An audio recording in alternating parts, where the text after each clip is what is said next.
নবীজিকে জিবরাইল আলাইহিস সালাম মানুষের রূপ ধরে সবার সামনে জনসমক্ষে এসে জিজ্ঞাসা করেছেন কিয়ামত কবে হবে। নবীজি মাত্র দুটো আলামত বলেছেন। কয়টা ভাই?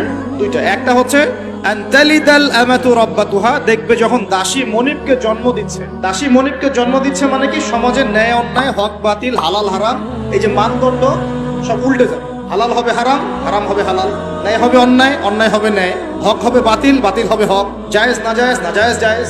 হ্যাঁ, মানুষ এই মানদণ্ড চেঞ্জ করে না এখন। দুই নাম্বার, নবীজি বলছেন যখন দেখা যাবে সমাজের সবচেয়ে দরিদ্র শ্রেণীর মানুষ, স্যান্ডেল কেনার টাকা ছিল না, কাপড় পরার টাকা ছিল না, এই শ্রেণীর মানুষ রাখাল মানে গরু ছাগল চড়াতো, এই শ্রেণীর মানুষ উঁচু উঁচু অট্টালিকা নির্মাণের প্রতিযোগিতা করবে। ভালো করে বোঝেন, নবীজি বলছেন না ধনীরা, সমাজের ধনীরা অট্টালিকা নির্মাণের প্রতিযোগিতা করবে। নবীজি এই কথা বলছেন না হাদিসে। নবীজি বলছেন সবচেয়ে দরিদ্র শ্রেণীর মানুষ, রাখাল শ্রেণীর মানুষ, স্যান্ডেল নাই, গায়ে জামা নাই, এরা উঁচু উঁচু অট্টালিকা নির্মাণের প্রতিযোগিতা করবে। করছে কিনা? কিভাবে সম্ভব?